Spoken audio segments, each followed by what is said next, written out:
What's up, everyone? Tonight, we're stepping through the marble doorway of an ancient Roman home, where the scent of burning incense mingles with the soft whisper of prayers spoken in shadows. You're about to discover that Roman religion wasn't just about grand temples and public spectacles. It was an intimate dance between mortals and gods that played out in the most private corners of daily life. So before you get comfortable, like and subscribe, but only if you truly enjoy what I do here. And hey, drop a comment with your city and current time.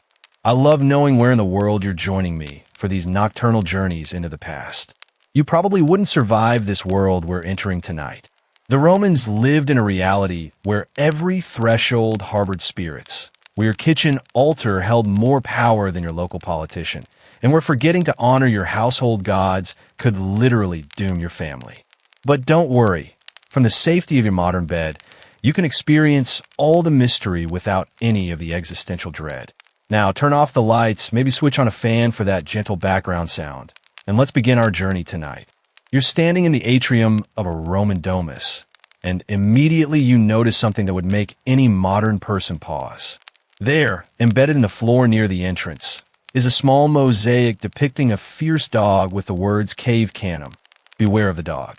But this isn't just home security. It's your first glimpse into how Romans understood the sacred nature of thresholds. The air around you carries the faint smokiness of olive oil lamps, their flames casting dancing shadows across walls painted in deep reds and golds. You can hear the soft murmur of the family matron speaking to someone you can't see, her voice carrying the rhythmic cadence of prayer. She's not addressing a distant deity in some far-off temple. She's having an intimate conversation with the gods who live right here, in this very house. Every Roman home was a temple, and you're witnessing something that most historians agree was the foundation of Roman religious life, the cult of household gods. The Laras and Penates weren't just spiritual concepts. They were as real to Romans as their own family members. The Laras protected the boundaries of the home, while the Penates guarded the family's food stores and prosperity. These weren't abstract forces. They were personalities with preferences, moods, and a very real ability to bless or curse your daily existence. You move deeper into the house, and your bare feet feel the cool marble beneath them. The sensation grounds you in this ancient world where every step had spiritual significance. In the corner of the atrium, you spot the lararium, a small shrine that looks remarkably like a miniature temple. Bronze figurines of the household gods stand in neat rows, their faces serene, yet somehow alert, as if they're genuinely watching over the family's affairs. The Romans believed that these gods had intimate knowledge of family secrets, financial struggles, and romantic entanglements. Imagine having roommates who never paid rent, but somehow always knew when you were lying about why you came home late. The relationship between Romans and their household deities was simultaneously comforting and terrifying. These gods were protectors, but they were also cosmic gossips who might punish you for moral failings with anything from spoiled milk to house fires. Here's something that might surprise you. Romans didn't just pray to their household gods during crises. They maintained daily, almost mundane conversations with them. Before meals, the family would offer small portions of food to the Laras and Penates. Before leaving the house, they'd ask for protection. Before important decisions, they'd seek guidance. It was like having a spiritual customer service department that never closed. The little-known curiosity that archaeologists have uncovered is that many Roman families had specific rituals for different rooms of the house. The bedroom gods differed from the kitchen gods, and the garden deities had entirely different preferences. Some families even had separate shrines for the gods who protected their slaves' quarters, suggesting that Roman household religion was far more complex and inclusive than we often imagine. You can smell the lingering traces of the morning's offerings: wine, honey, and small cakes that have been left before the lararium. The scent is sweet and slightly fermented, creating an atmosphere that feels both sacred and homey. This wasn't the dramatic incense of public temples. This was the gentle aromatherapy of private devotion. Historians still debate whether these household rituals were more important to average Romans than the grand public festivals. Some argue that the intimate, daily nature of domestic religion made it more psychologically significant than the spectacle of temple worship.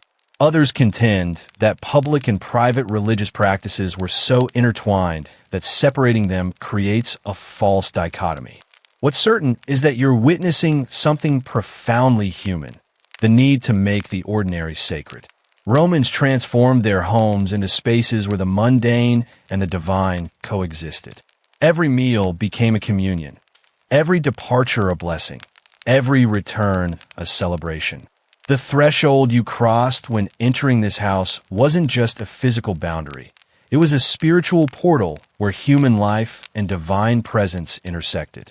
As you stand in this ancient atrium, listening to the soft prayers and breathing in the sacred scents, you're experiencing something that modern life rarely offers, a world where the spiritual and the practical were completely integrated. The Romans didn't compartmentalize their religion into Sunday mornings or holiday observances. Their gods lived with them, ate with them, and probably had opinions about their choice of togas. The gentle sounds of evening prayers begin to fade as the family prepares for sleep, but the presence of the household gods remains constant. In Roman understanding, these deities never slept. They were eternal guardians whose vigilance allowed mortals the luxury of rest. As you prepare to drift off yourself, you can almost feel their watchful presence, a comforting reminder that in this ancient world, you were never truly alone.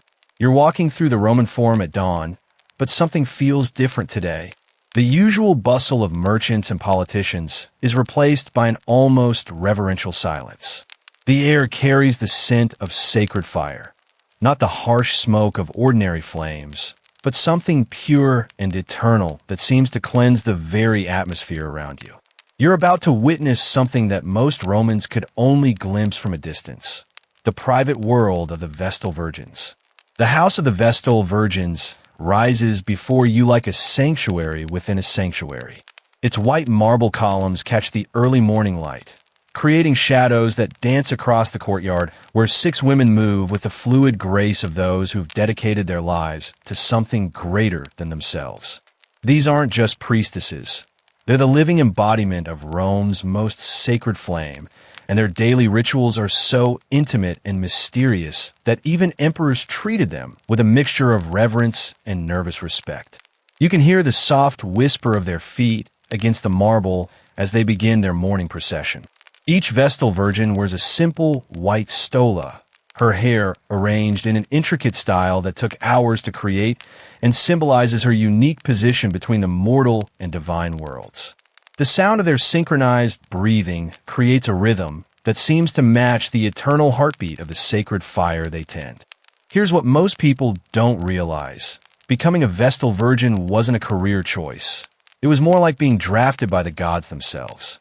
Girls between the ages of 6 and 10 were selected through a process that was part lottery, part divine intervention, and part political maneuvering. Once chosen, they committed to 30 years of service. 10 years learning the mysteries, 10 years performing the rituals, and 10 years teaching the next generation. It was like the world's most exclusive and demanding boarding school, except the graduation ceremony involved either honor beyond imagination or burial alive if you broke your vow of chastity. The sacred fire burns in the center of their temple, and as you approach, you feel its warmth against your skin. This isn't just any fire. It's been burning continuously for over 1,000 years, tended by generations of women who understood that letting it die would mean the end of Roman civilization itself. The responsibility would be enough to give anyone anxiety, but the Vestals approach their duty with a serenity that suggests they've found something most people spend their entire lives searching for. You watch as the chief Vestal, identifiable by the slight gray in her hair and the way the others defer to her movements, approaches the sacred flame. Her hands move with practiced precision as she adds specially prepared wood to the fire. The wood has been blessed, purified, and selected according to rituals so ancient that their origins are lost to time.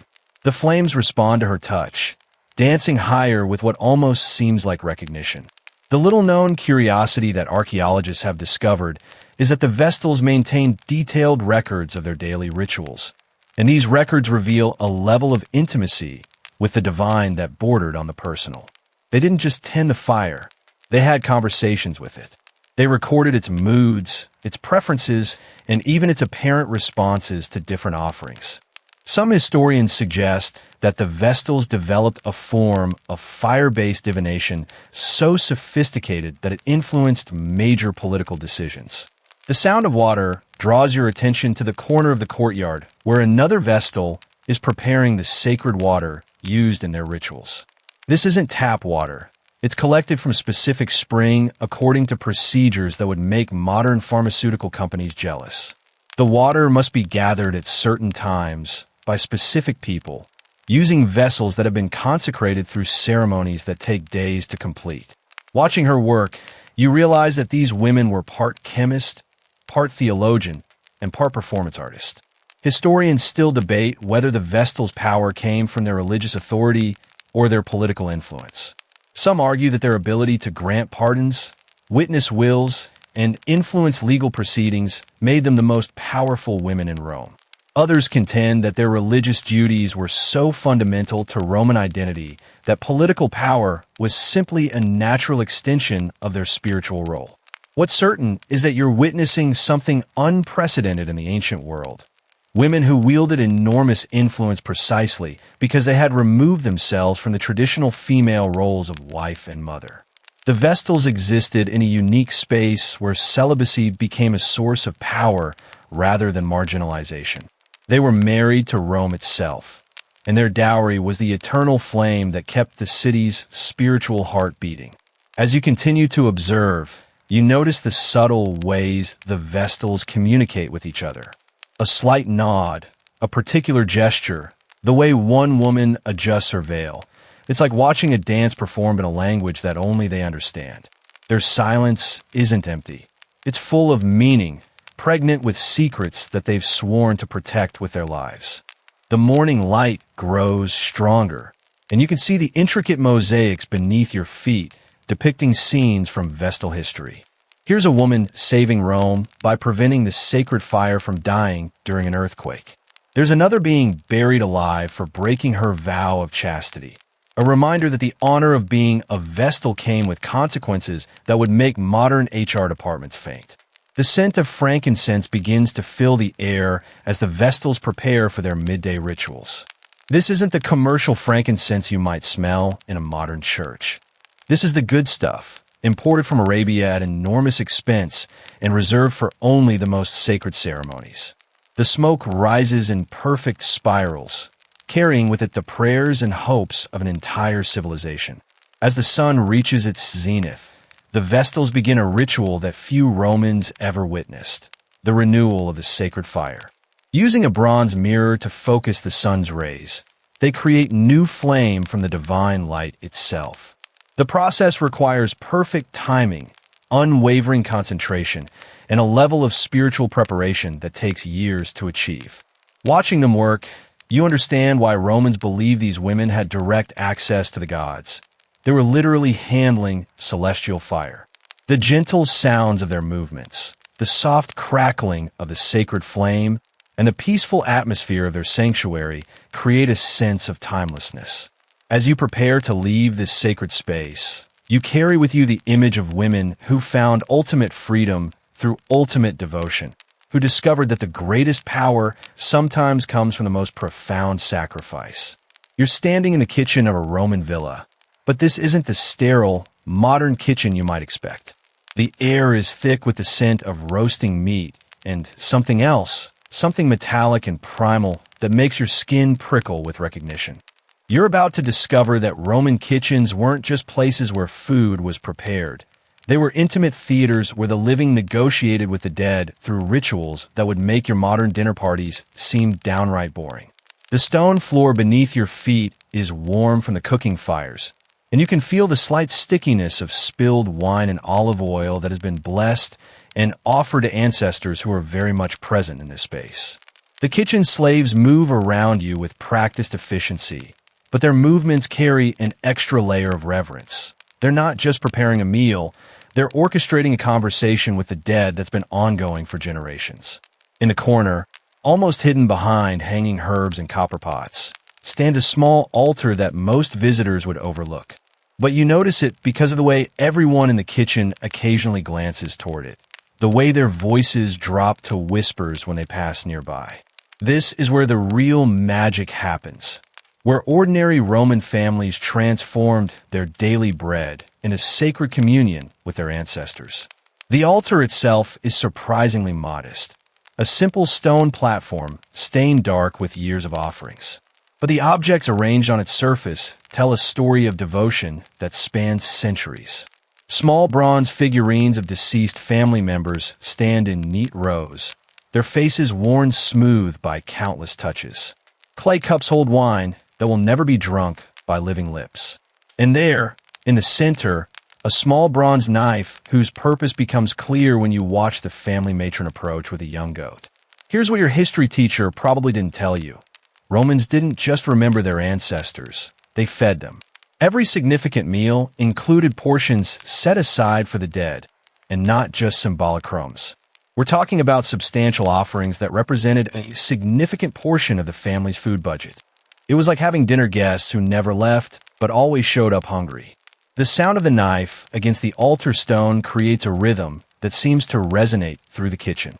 The matron's movements are deliberate, almost dance-like, as she performs a ritual that's been passed down through generations of women.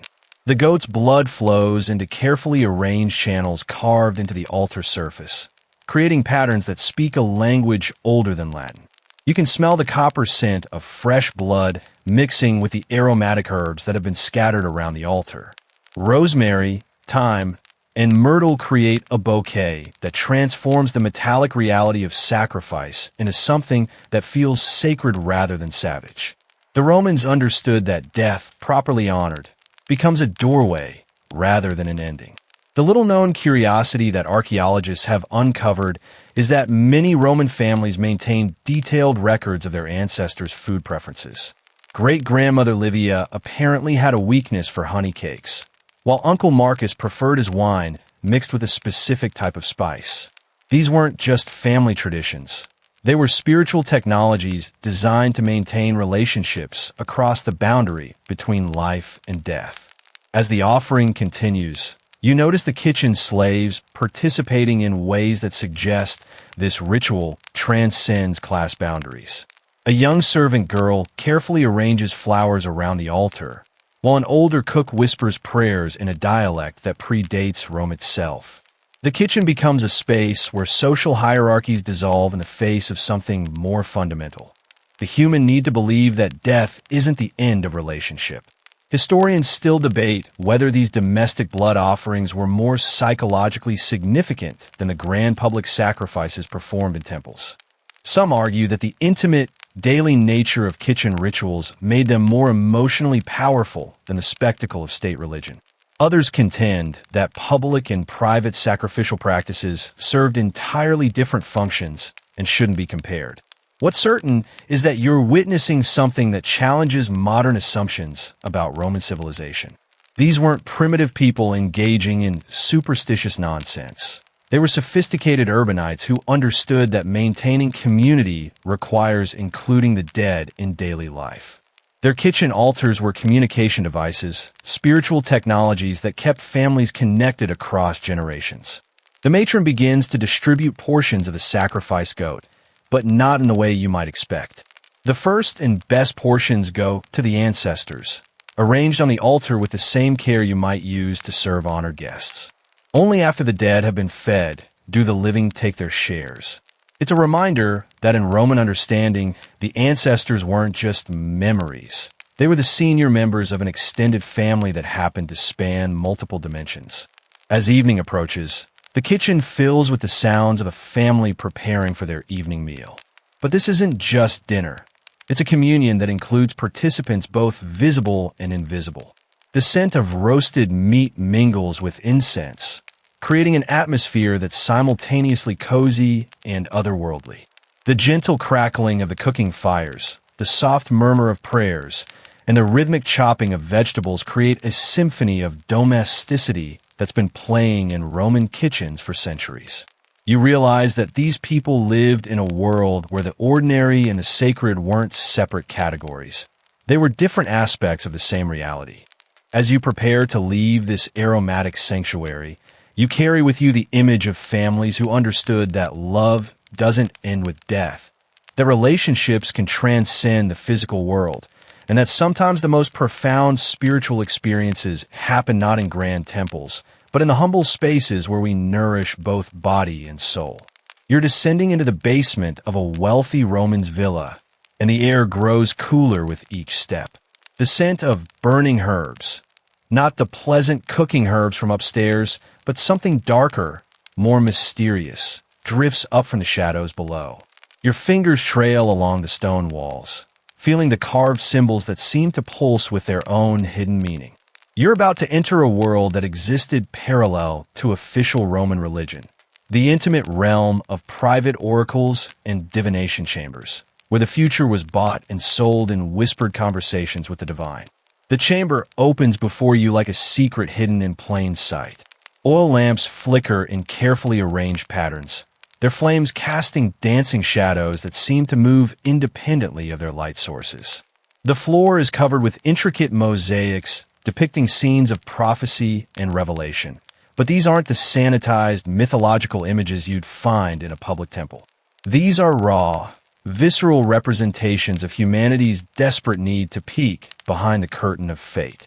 You settle onto a cushioned bench, the velvet fabric worn smooth by countless anxious visitors who've sat in this exact spot, clutching their coins and their hopes. The air carries the subtle sound of water trickling, not from a fountain, but from the sacred spring that flows beneath the villa, its waters considered pure enough to wash the eyes of those who seek to see beyond the veil of ordinary reality. Here's something your classical studies professor probably skipped. Romans weren't just casual consumers of fortune-telling. They were obsessed with divination in ways that would make modern astrology enthusiasts look like skeptics. Every important decision, from business ventures to marriage proposals, was filtered through some form of prophetic consultation.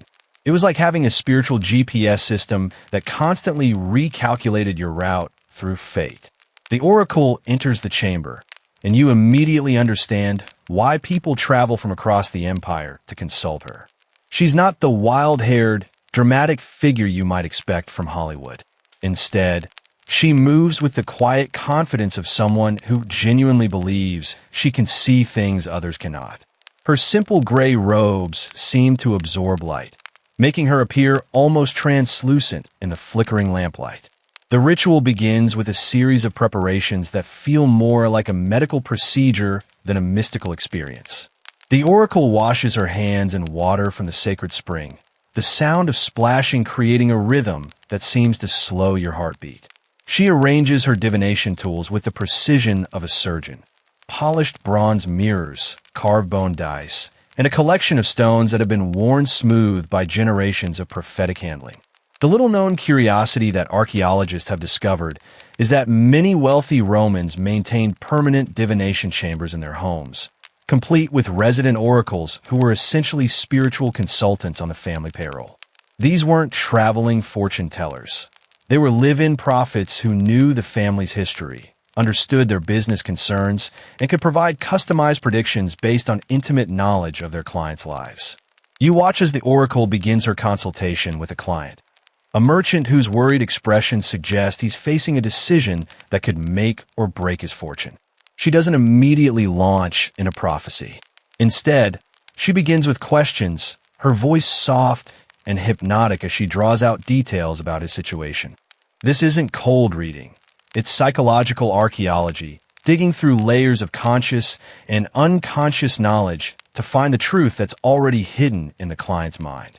The sound of dice hitting the marble table creates a rhythm that seems to resonate through the chamber. But these aren't ordinary dice. They're made from the knuckle bones of sacred animals, their surfaces inscribed with symbols that represent different aspects of fate. The oracle's fingers dance across them with the familiarity of a musician playing a beloved instrument. Historians still debate whether Roman oracles were genuine psychics, skilled psychologists, or sophisticated con artists. Some argue that the intimate knowledge these private diviners possessed about their clients' lives made their predictions self-fulfilling prophecies. Others contend that the ritualistic nature of the consultations created genuine, altered states of consciousness that might have facilitated actual prophetic experiences. What's certain is that you're witnessing something that reveals the Romans' deep anxiety about the future. Despite their reputation for practical efficiency, they lived in a world where divine intervention could change everything in an instant. Their divination chambers were insurance policies against uncertainty, spiritual technologies designed to provide some measure of control over an unpredictable universe.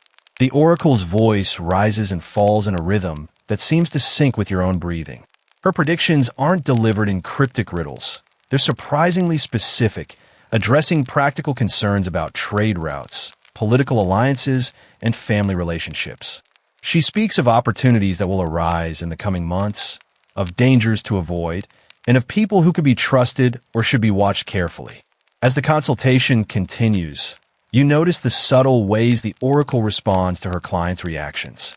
A slight nod when he seems convinced, a pause when he appears skeptical, an adjustment in her tone when she senses his anxiety rising. Whether her powers are supernatural or psychological, she's clearly a master of reading human nature. The scent of frankincense begins to fill the chamber as the oracle prepares to close the session. This isn't the common frankincense used in household worship. This is the expensive variety, imported from distant lands and reserved for the most important spiritual work. The smoke rises in perfect spirals, carrying with it the hopes and fears of everyone who's ever sought to glimpse their destiny in this sacred space.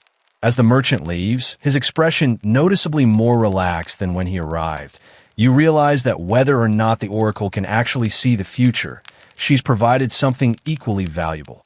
The comfort of believing that the future can be known, understood, and influenced through proper spiritual channels.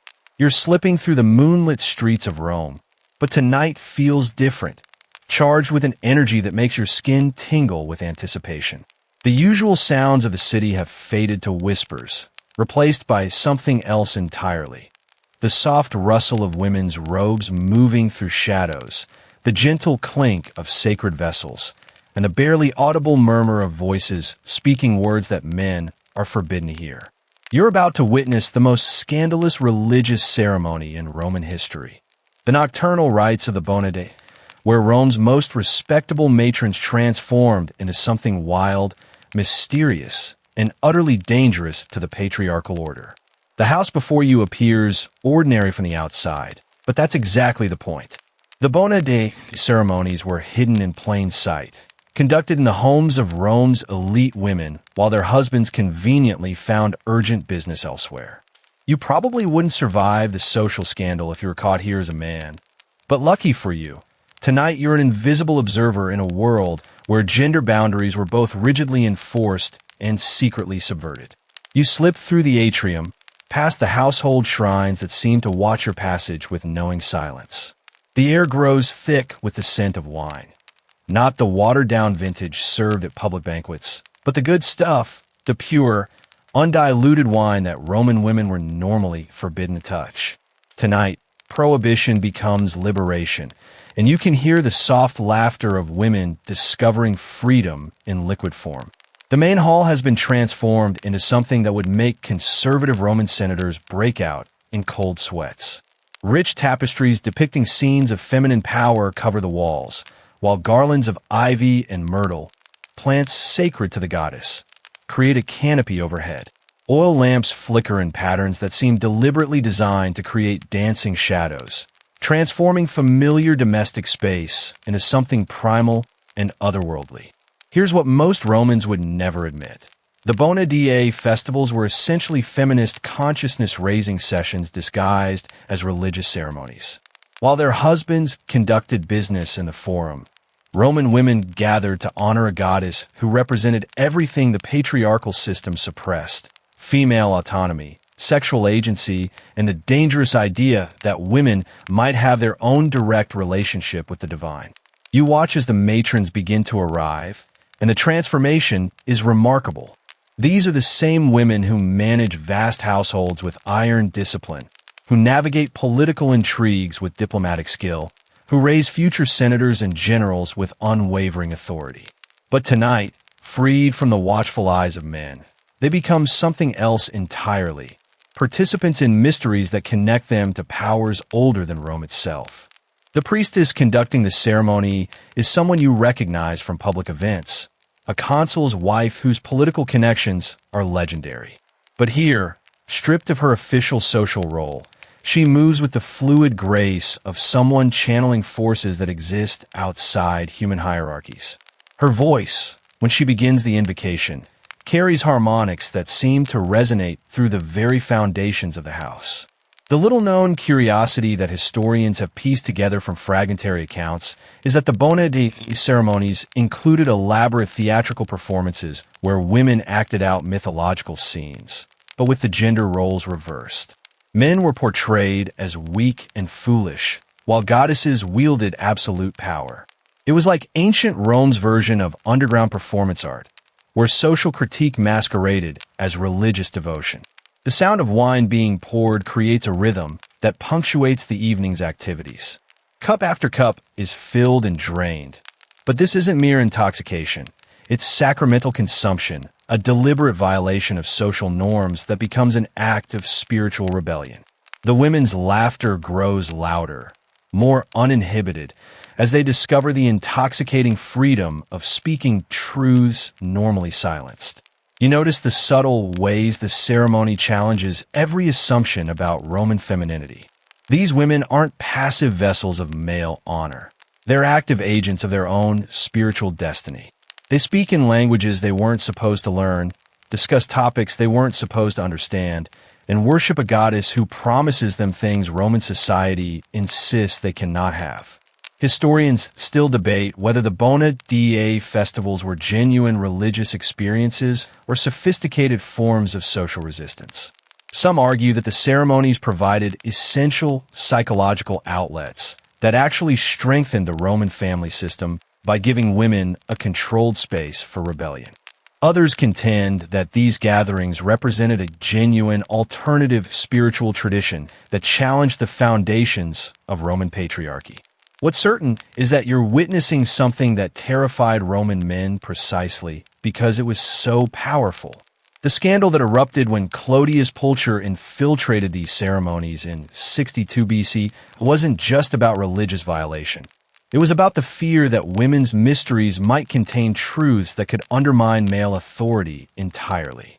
As the evening progresses, the atmosphere becomes increasingly charged with an energy that feels both ancient and revolutionary.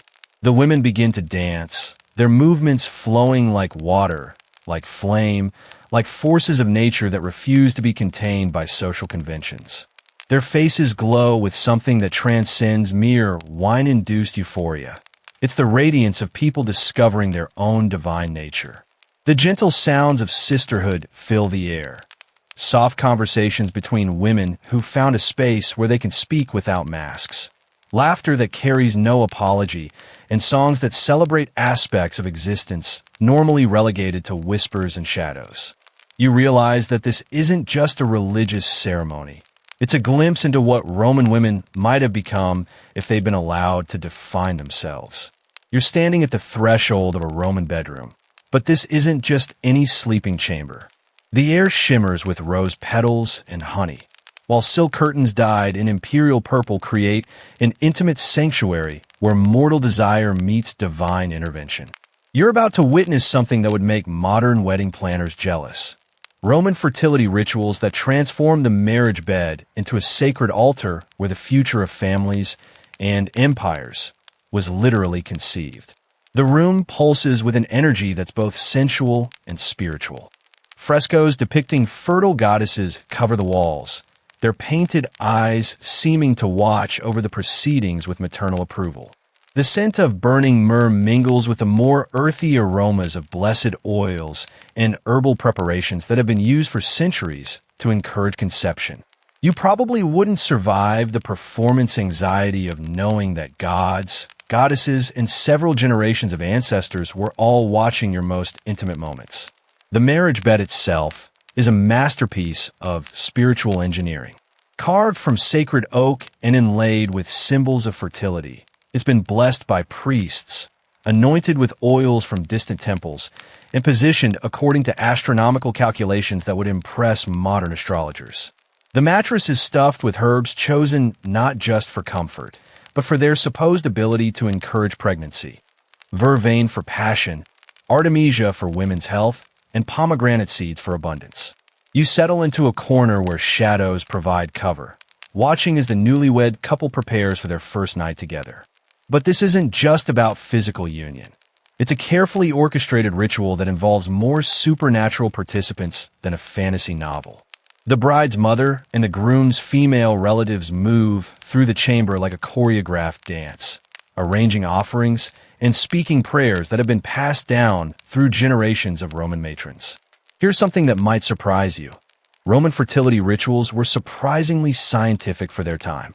While they wrapped everything in religious language, many of their practices actually had solid medical foundations. The timing recommendations, dietary suggestions, and herbal preparations often aligned with what modern reproductive medicine considers optimal for conception. Ancient wisdom, it turns out, sometimes got things right by accident. The bride herself is adorned in ways that transform her from ordinary mortal into living goddess.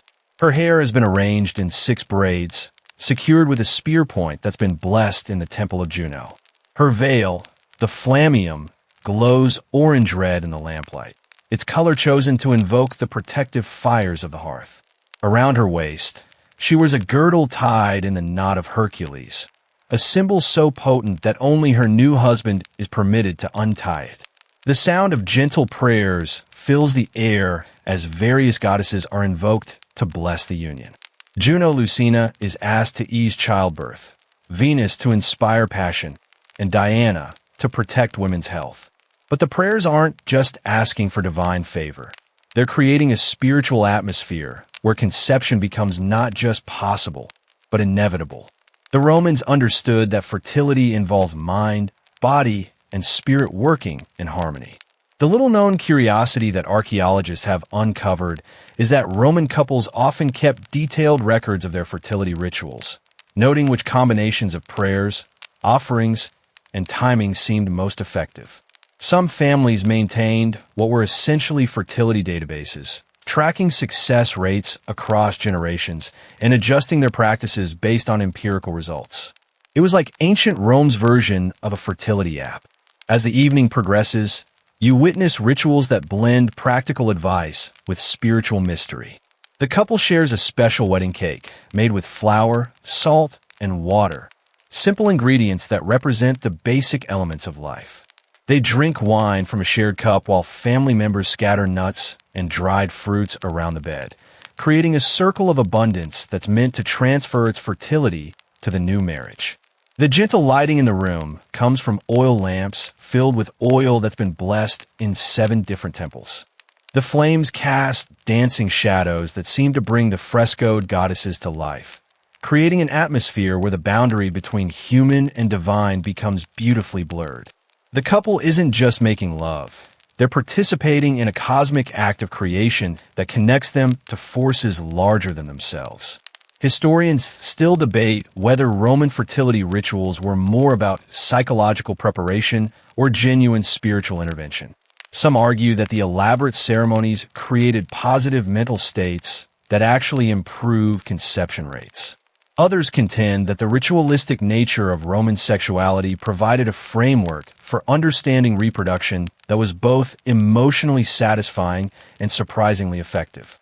What's certain is that you're witnessing something that reveals the Romans' sophisticated understanding of the connection between spiritual well-being and physical health.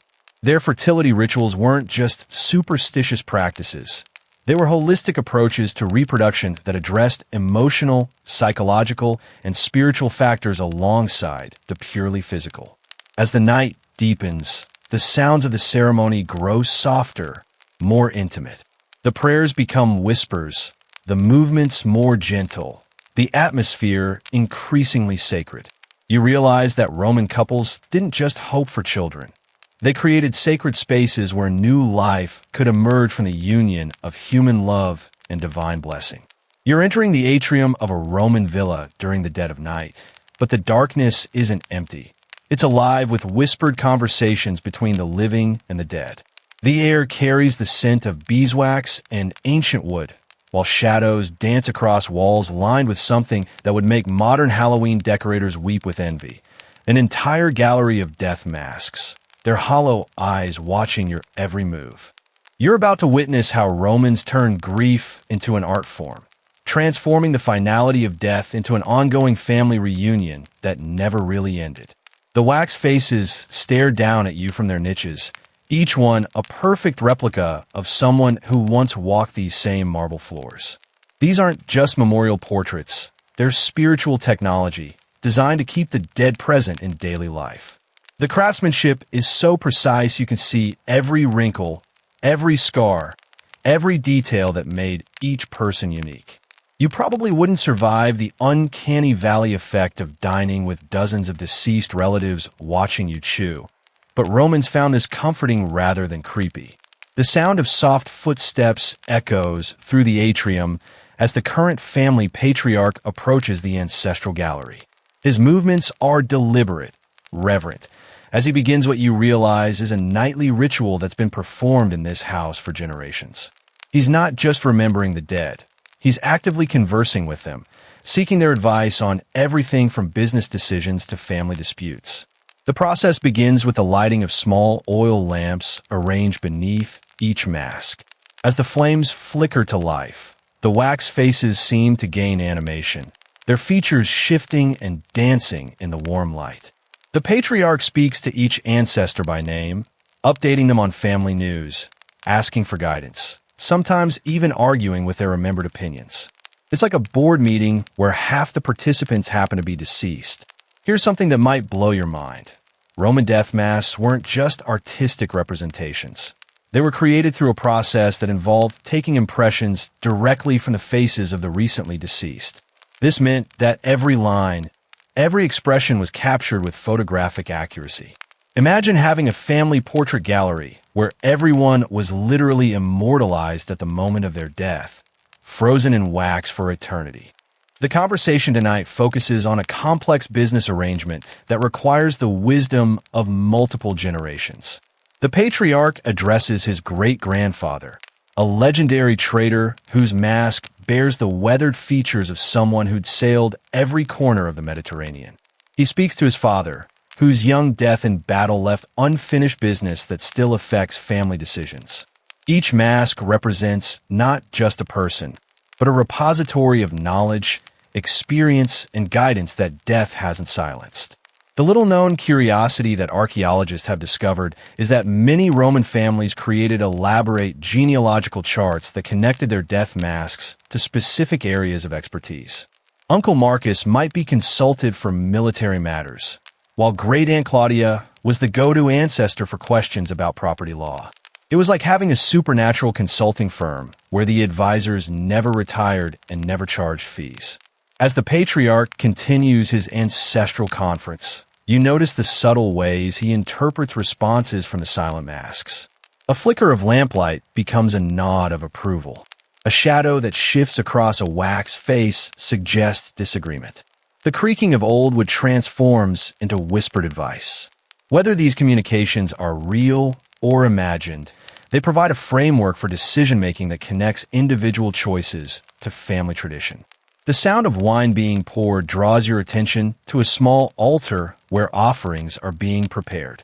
Not the grand sacrifices of public religion, but intimate gifts tailored to each ancestor's remembered preferences. A cup of well-watered wine for the great-grandfather who valued moderation. Honey cakes for the grandmother who'd never lost her sweet tooth. Fresh flowers for the young aunt whose death in childbirth had never stopped her from loving beautiful things.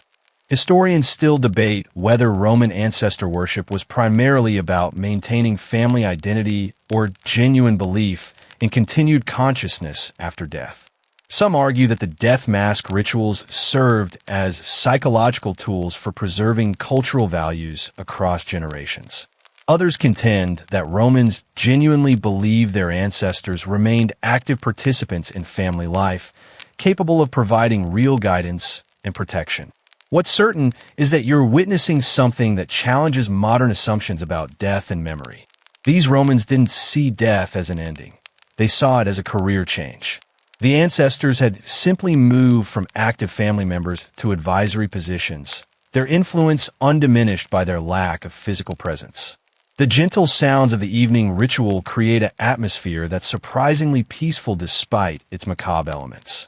The soft crackling of oil lamps, the patriarch's murmured prayers, and the almost inaudible settling of ancient would combine to create a symphony of remembrance that speaks to something fundamental about human nature, our refusal to let love end with death.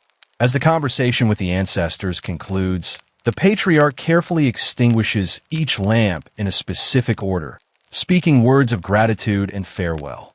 But this isn't really goodbye. It's simply until tomorrow night, when the conversations will resume. In this house, the dead aren't gone. They're just waiting for visiting hours to begin again. You're descending stone steps carved into living rock, each footfall echoing through passages that have never known sunlight. The air grows thick with the scent of burning torches and something else, something metallic and primal that makes your pulse quicken with ancient recognition. You're entering the hidden world beneath Rome, where soldiers gather in sacred caves to worship a god whose name they whisper like a password. Welcome to the mysteries of Mithras, where blood, brotherhood, and divine darkness converge in rituals that would make modern fraternity initiations look like tea parties. The underground chamber opens before you like a secret carved from nightmares and dreams. Rough stone walls are carved with scenes that tell stories of cosmic battle, divine sacrifice, and the eternal struggle between light and darkness. The ceiling arches overhead like the vault of heaven itself, painted with stars that seem to pulse with their own inner fire. You probably wouldn't survive the claustrophobia of being initiated here, buried alive with dozens of sweating soldiers while mysterious voices chanted in languages that predated Latin.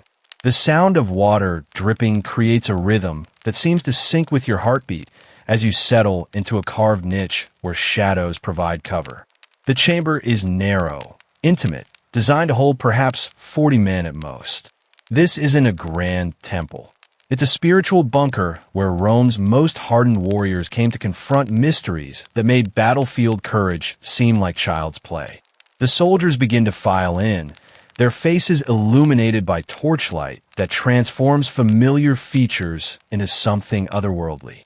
These are men you might recognize from the streets above, centurions, auxiliaries, veterans whose scars tell stories of campaigns from Britain to Mesopotamia.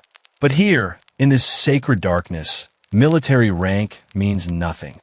What matters is how many levels of initiation you've survived, how deeply you've penetrated the mysteries of the unconquered sun.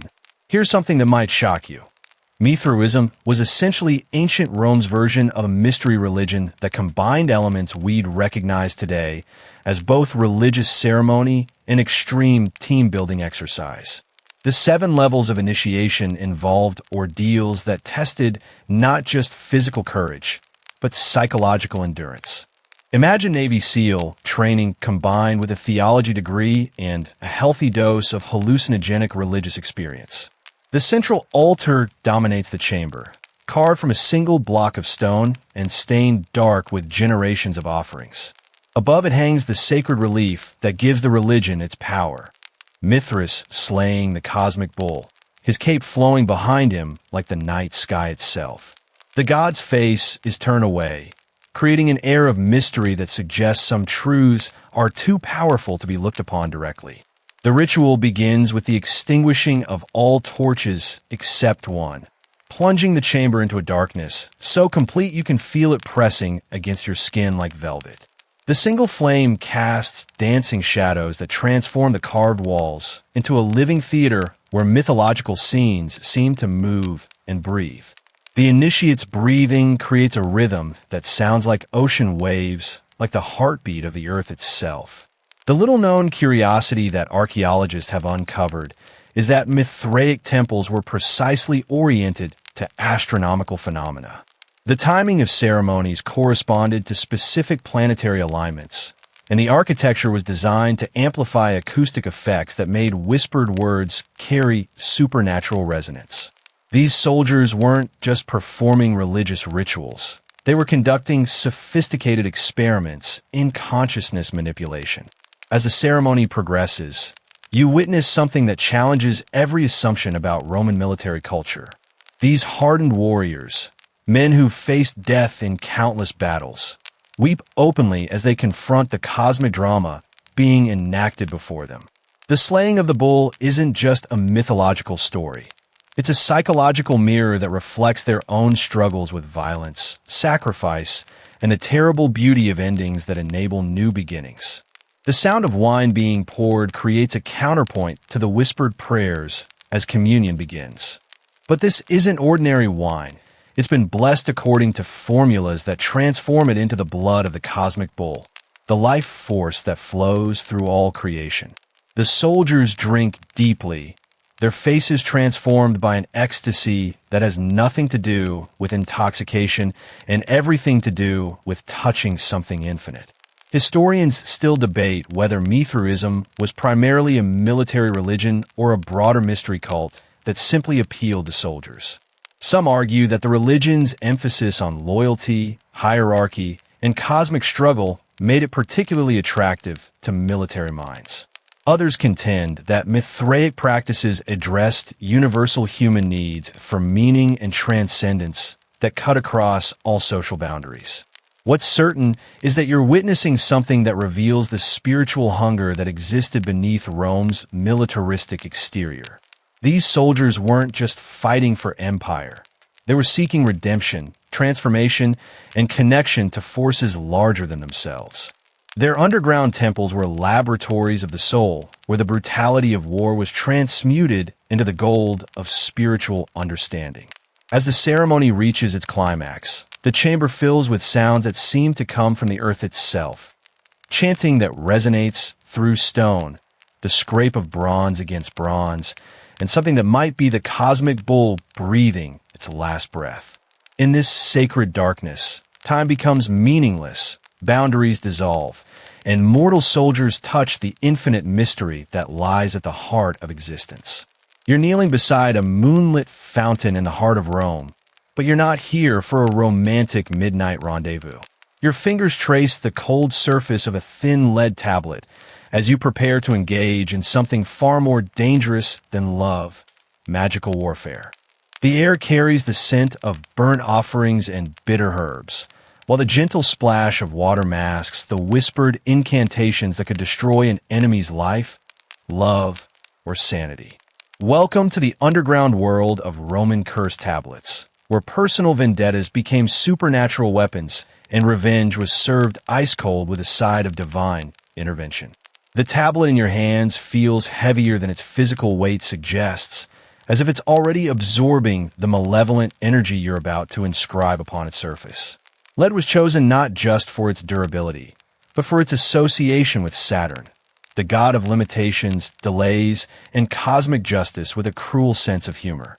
You probably wouldn't survive the karmic backlash of some of the curses you're about to witness. But Romans seem to believe that righteous anger provided spiritual immunity against magical consequences. The marketplace around you sleeps, but you're not alone. Shadows move between the stalls as other Romans conduct their own midnight business with the supernatural. The soft scratching of bronze styluses against lead creates a rhythm like insects singing. Each mark a tiny act of rebellion against fate itself. These aren't desperate people engaging in primitive superstition. These are sophisticated urbanites who've discovered that when legal justice fails, magical justice provides an appealing alternative. Your instructor in this dark art is a woman whose reputation extends far beyond Rome's boundaries. She moves with the quiet confidence of someone who successfully cursed senators, merchants, and rival charioteers without suffering any apparent divine retribution. Her fingers dance across the lead surface as she demonstrates the proper technique for binding an enemy's tongue, confusing their business dealings, or making their romantic life more complicated than a soap opera. Here's something your classical studies professor definitely didn't mention. Roman curse tablets were incredibly specific in their targeting. These weren't vague wishes for general misfortune. They were precision-guided magical missiles designed to hit particular aspects of their victims' lives. Want your rival's chariot horses to stumble? There's a specific curse for that. Need your ex-lover to forget they ever knew you? Lead tablet technology had you covered. The process begins with the careful selection of words that will carry your malevolent intentions into the supernatural realm. But this isn't freestyle poetry. It's magical engineering that requires precise terminology, proper divine invocations, and careful attention to astrological timing. The woman beside you explains that cursing someone during the wrong phase of the moon is like trying to mail a letter without postage. The message simply won't reach its intended destination. The sound of flowing water provides a constant backdrop as you work, its gentle murmur serving both practical and mystical purposes. The fountain isn't just a convenient location. It's a portal to the underworld deities who specialize in binding, confusing, and generally making life miserable for people who've earned divine displeasure. Every splash carries prayers to Hecate, Hermes, and other gods who appreciate well-crafted revenge served with supernatural flair. The little-known curiosity that archaeologists have discovered is that many curse tablets included detailed personal information about their targets. Not just names, but parentage, occupations, and even physical descriptions. Some cursors went so far as to include pieces of their victims' clothing or hair, creating what amounted to magical GPS systems that ensured their supernatural missiles would hit the right targets. As you complete your first curse tablet, you realize you're participating in something that reveals the darker side of Roman social relationships. Beneath the public veneer of civilization, personal grudges festered like infected wounds, seeking expression through channels that the legal system couldn't provide. The curse tablets were pressure valves for a society that prized self-control but harbored very human desires for revenge. The instructor demonstrates the proper ritual for activating your completed curse. The tablet must be folded in specific patterns, pierced with iron nails, and deposited in particular locations where the spirits of the underworld are most likely to notice and act upon your requests. Cemeteries, crossroads, and sacred springs are premium real estate in the supernatural revenge business, while ordinary wells and ditches serve as budget options for less ambitious cursors. Historians still debate whether Roman curse tablets were primarily psychological tools or genuine attempts at supernatural intervention. Some argue that the ritualistic nature of curse creation provided emotional catharsis that was more valuable than any actual magical effects. Others contend that the widespread belief in cursing's effectiveness made the tablets into self-fulfilling prophecies that could genuinely damage their targets' lives through social and psychological pressure. What's certain is that you're witnessing something that challenges modern assumptions about ancient rationality. These Romans weren't primitive people engaging in mindless superstition. They were pragmatic individuals who understood that sometimes the threat of supernatural consequences was more effective than legal action. Their curse tablets were psychological warfare disguised as religious practice, weapons of mass intimidation deployed through spiritual channels. As the night deepens and your cursing lesson concludes, you fold your completed tablet with the satisfaction of someone who's learned a skill that could prove useful in future social conflicts. Whether or not the magic works, you've discovered something valuable. The cathartic power of transforming helpless anger into purposeful action, even if that action involves asking otherworldly beings to make your enemies' lives more interesting in extremely unpleasant ways. You're stepping into the marble embrace of a Roman bathhouse. But tonight, the familiar sounds of splashing and conversation have been replaced by something far more mysterious. The air shimmers with sacred steam that carries the scent of lavender, rose petals, and something indefinable that makes your skin tingle with anticipation. You're about to discover that for Romans, bathing wasn't just about getting clean. It was a spiritual technology that could wash away everything from minor social embarrassments to major cosmic sins. The water around you glows with an otherworldly luminescence, not from artificial lighting, but from the oils and minerals that have been blessed according to formulas older than the city itself.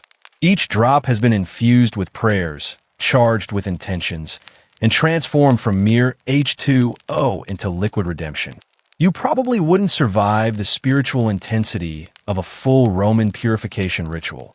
The psychological weight of having every moral failing, petty grudge, and embarrassing memory systematically dissolved away might leave you a completely different person. The attendant who guides you through this sacred process moves with the fluid grace of someone who understands that they're facilitating more than hygiene. They're performing spiritual surgery. Her hands work with oils that smell like heaven's own perfume counter. Frankincense from Arabia, nard from India, and rose oil, so expensive it's literally worth its weight in gold. As she massages these sacred substances into your skin, you feel layers of ordinary reality beginning to dissolve. The pools themselves are arranged in a specific sequence that mirrors the journey of the soul from contamination to purification. You begin in waters that are barely warm, designed to ease your body into the ritual process without shocking your system. The gentle lapping of water against marble creates a rhythm that seems to sync with your heartbeat, while steam rises around you like visible prayers, ascending to whatever gods specialize in washing away human mistakes. Here's something that might amaze you. Roman purification rituals were based on surprisingly sophisticated understanding of what we now call psychosomatic medicine. They recognized that physical cleansing could facilitate emotional healing, that certain scents could alter consciousness, and that the ritualistic nature of the bathing process could literally rewire neural pathways associated with guilt and shame. As you progress through the sequence of pools, each one slightly warmer than the last, you notice the subtle ways your consciousness begins to shift. The everyday concerns that followed you into the bathhouse, work stress, relationship drama, that awkward thing you said at last week's dinner party, begin to feel less urgent, less real, less permanently attached to your sense of self. The warm water isn't just relaxing your muscles. It's dissolving the psychological armor you've built up over years of navigating Roman social complexity. The sound of water being poured creates a constant backdrop of liquid music as attendants refresh the pools with specially prepared additions. Rose petals float like tiny prayers on the surface, while dissolved salts from distant seas add mineral magic that Romans believed could draw toxins from both body and soul. The aromatherapy would make modern spa enthusiasts weep with envy, but for Romans, these scents weren't luxuries. They were spiritual technologies. The little-known curiosity that archaeologists have uncovered is that many Roman bathhouses included elaborate drainage systems designed to carry away not just dirty water, but the spiritual contamination that had been washed from bathers' bodies. The Romans believed that proper disposal of purification water was crucial. You couldn't just dump cosmic sins down any old drain without risking supernatural consequences. The pinnacle of the ritual comes when you enter the caldarium, the hottest pool, where steam so thick you can barely see your own hands creates an environment that feels more like a cloud than a bath. Here, in this sacred sauna, your consciousness floats free from ordinary boundaries while your body experiences temperatures that would challenge modern health and safety regulations. The Romans understood that extreme heat could induce altered states of consciousness that facilitated genuine spiritual transformation. Historians still debate whether Roman purification rituals were primarily religious practices or early forms of psychotherapy. Some argue that the elaborate bathing ceremonies provided structured frameworks for processing guilt, trauma, and social anxiety.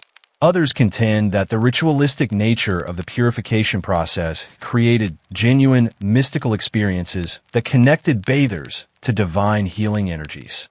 What's certain is that you're experiencing something that challenges modern assumptions about the relationship between physical and spiritual well-being. These Romans didn't separate body care from soul care. They understood that true health required attention to multiple dimensions of human experience. Their bathhouses were healing temples, where water became medicine for ailments that couldn't be diagnosed by any physician. As you prepare to leave this aquatic sanctuary, your skin glowing with sacred oils and your mind floating in a state of profound relaxation, you realize you've participated in something that modern wellness culture has been trying to recreate for decades. The Romans didn't just discover hygiene. They invented spa therapy, meditation practice, and spiritual healing, all wrapped up in one gloriously steamy package.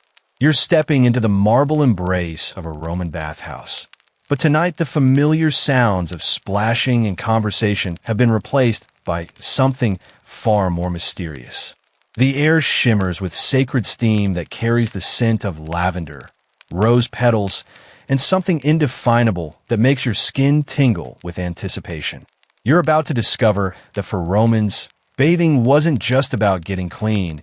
It was a spiritual technology that could wash away everything from minor social embarrassments to major cosmic sins.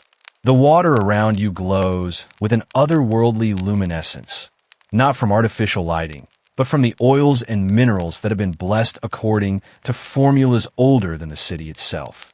Each drop has been infused with prayers, charged with intentions, and transformed from mere H2O into liquid redemption. You probably wouldn't survive the spiritual intensity of a full Roman purification ritual. The psychological weight of having every moral failing, petty grudge, and embarrassing memory systematically dissolved away might leave you a completely different person. The attendant who guides you through this sacred process moves with the fluid grace of someone who understands that they're facilitating more than hygiene. They're performing spiritual surgery. Her hands work with oils that smell like heaven's own perfume counter. Frankincense from Arabia, nard from India, and rose oil, so expensive it's literally worth its weight in gold. As she massages these sacred substances into your skin, you feel layers of ordinary reality beginning to dissolve. The pools themselves are arranged in a specific sequence that mirrors the journey of the soul from contamination to purification. You begin in waters that are barely warm, designed to ease your body into the ritual process without shocking your system. The gentle lapping of water against marble creates a rhythm that seems to sync with your heartbeat, while steam rises around you like visible prayers ascending to whatever gods specialize in washing away human mistakes. Here's something that might amaze you. Roman purification rituals were based on surprisingly sophisticated understanding of what we now call psychosomatic medicine. They recognized that physical cleansing could facilitate emotional healing, that certain scents could alter consciousness, and that the ritualistic nature of the bathing process could literally rewire neural pathways associated with guilt and shame. As you progress through the sequence of pools, each one slightly warmer than the last, you notice the subtle ways your consciousness begins to shift. The everyday concerns that followed you into the bathhouse, work stress, relationship drama, that awkward thing you said at last week's dinner party, begin to feel less urgent, less real, less permanently attached to your sense of self. The warm water isn't just relaxing your muscles. It's dissolving the psychological armor you've built up over years of navigating Roman social complexity. The sound of water being poured creates a constant backdrop of liquid music as attendants refresh the pools with specially prepared additions. Rose petals float like tiny prayers on the surface, while dissolved salts from distant seas add mineral magic that Romans believed could draw toxins from both body and soul. The aromatherapy would make modern spa enthusiasts weep with envy. But for Romans, these scents weren't luxuries. They were spiritual technologies. The little-known curiosity that archaeologists have uncovered is that many Roman bathhouses included elaborate drainage systems designed to carry away not just dirty water, but the spiritual contamination that had been washed from bathers' bodies. The Romans believed that proper disposal of purification water was crucial. You couldn't just dump cosmic sins down any old drain without risking supernatural consequences. The pinnacle of the ritual comes when you enter the caldarium, the hottest pool, where steam so thick you can barely see your own hands creates an environment that feels more like a cloud than a bath. Here, in this sacred sauna, Your consciousness floats free from ordinary boundaries while your body experiences temperatures that would challenge modern health and safety regulations. The Romans understood that extreme heat could induce altered states of consciousness that facilitated genuine spiritual transformation. Historians still debate whether Roman purification rituals were primarily religious practices or early forms of psychotherapy. Some argue that the elaborate bathing ceremonies provided structured frameworks for processing guilt, trauma, and social anxiety. Others contend that the ritualistic nature of the purification process created genuine, mystical experiences that connected bathers to divine healing energies. What's certain is that you're experiencing something that challenges modern assumptions about the relationship between physical and spiritual well-being. These Romans didn't separate body care from soul care. They understood that true health required attention to multiple dimensions of human experience. Their bathhouses were healing temples where water became medicine for ailments that couldn't be diagnosed by any physician. As you prepare to leave this aquatic sanctuary, your skin glowing with sacred oils and your mind floating in a state of profound relaxation, you realize the initiates begin to arrive, moving through the darkness with the fluid grace of people who've learned to navigate both physical and psychological territories that most Romans never dare explore. Their faces glow with anticipation that has nothing to do with the torchlight and everything to do with the promise of touching something infinite, dangerous, and absolutely forbidden by respectable society. Here's something that would have made Roman mothers lock up their daughters. The Dionysian mysteries weren't just about wine and wild behavior. They were sophisticated spiritual technologies designed to induce altered states of consciousness that could provide genuine mystical experiences.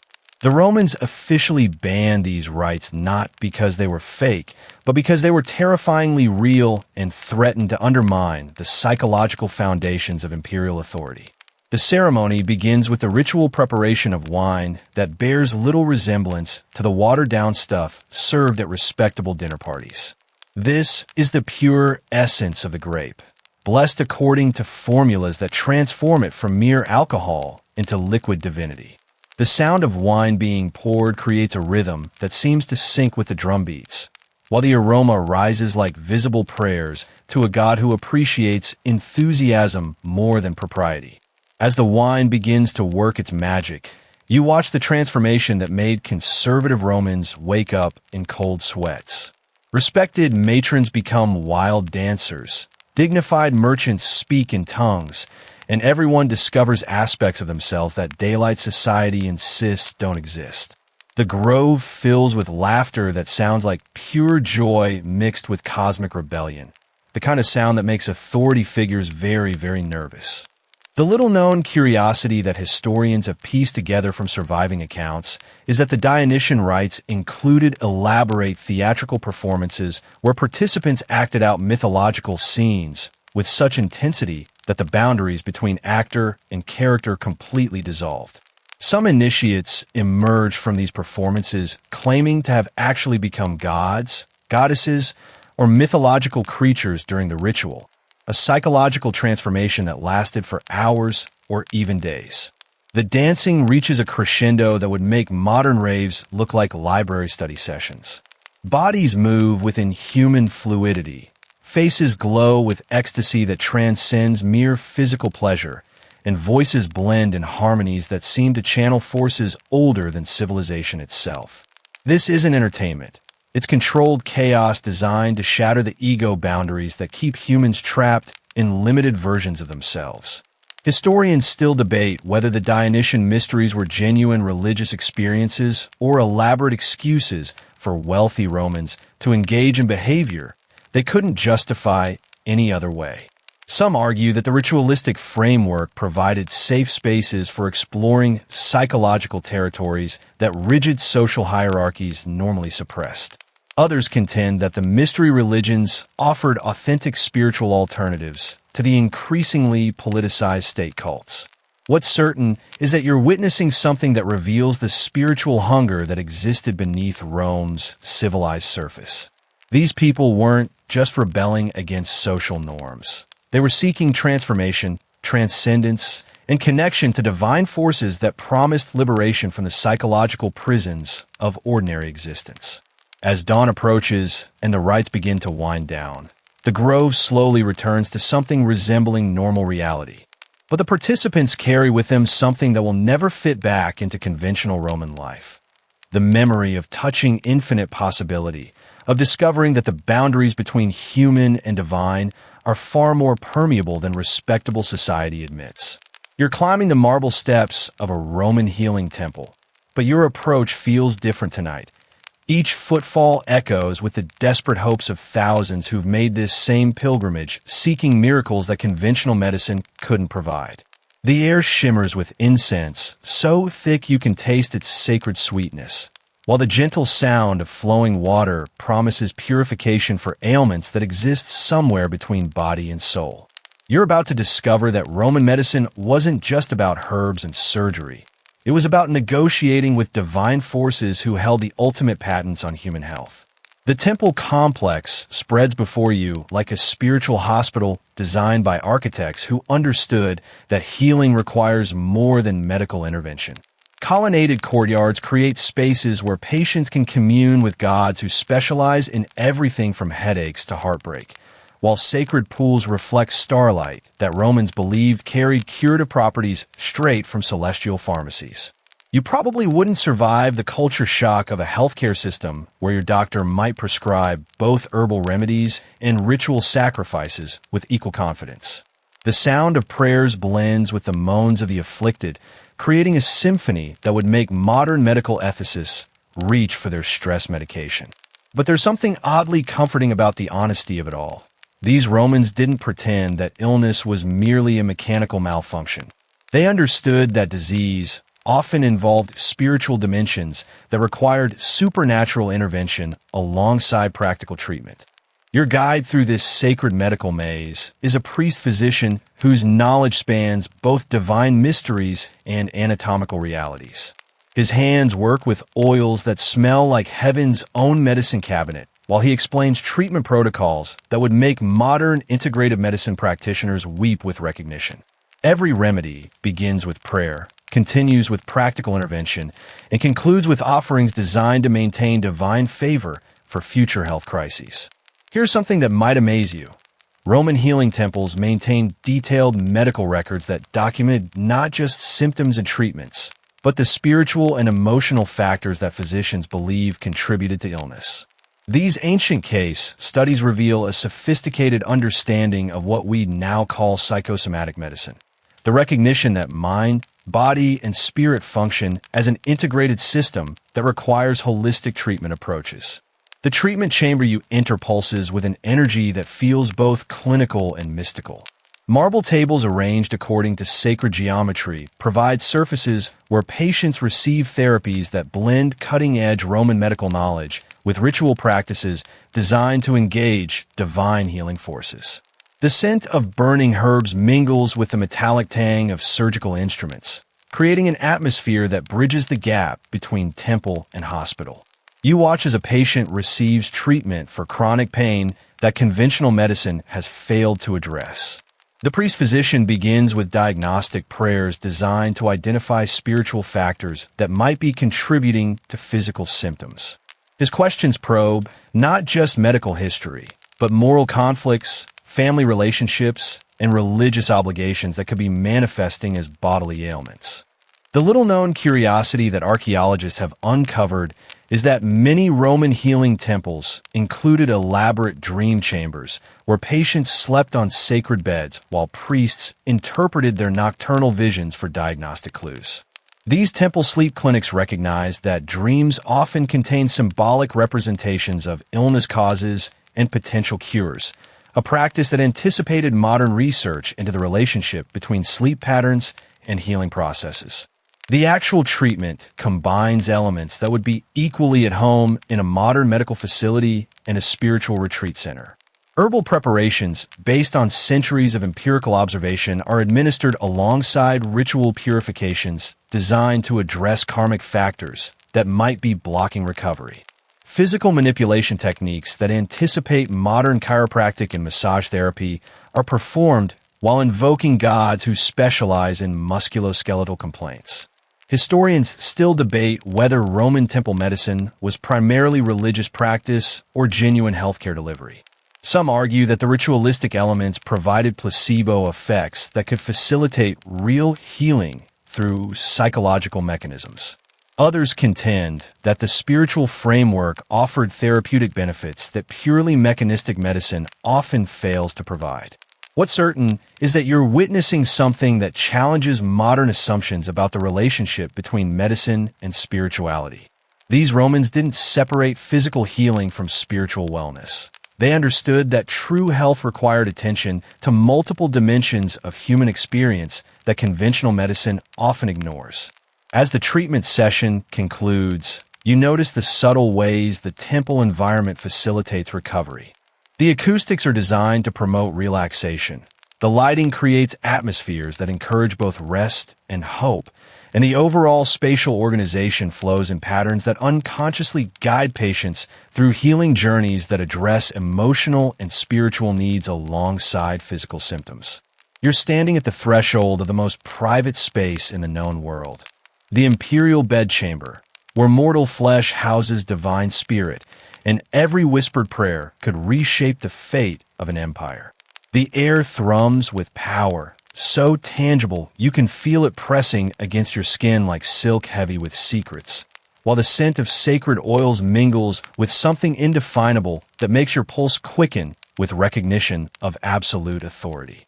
You're about to witness ceremonies so intimate that even the emperor's closest advisors are forbidden to observe. Rituals where the line between human ruler and living God becomes as blurred as candlelight dancing on imperial purple.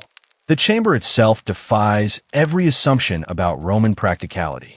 Gold leaf covers surfaces that will never see public eyes, while precious stones embedded in the ceiling create an artificial night sky where constellations align according to the emperor's birth chart. You probably wouldn't survive the psychological pressure of knowing that your smallest movement is being observed by someone who genuinely believes they can command the sun to rise and the tides to turn. The emperor enters his private sanctuary, but the transformation that follows would make Broadway makeup artists weep with envy. This isn't just a powerful man preparing for sleep. It's a god temporarily housed in mortal flesh, performing rituals designed to maintain cosmic order. His attendants move with the precision of priests conducting the most sacred ceremonies, their every gesture calculated to preserve the delicate balance between human vulnerability and divine authority. The evening ritual begins with the removal of imperial regalia, but each piece is treated not as mere clothing, but as sacred instruments that have channeled divine power throughout the day. The purple toga is folded according to patterns that mirror celestial movements, while the golden laurel crown is placed on an altar where it will absorb lunar energy throughout the night, preparing for tomorrow's divine responsibilities. Here's something that would have made Republican senators reach for their smelling salts.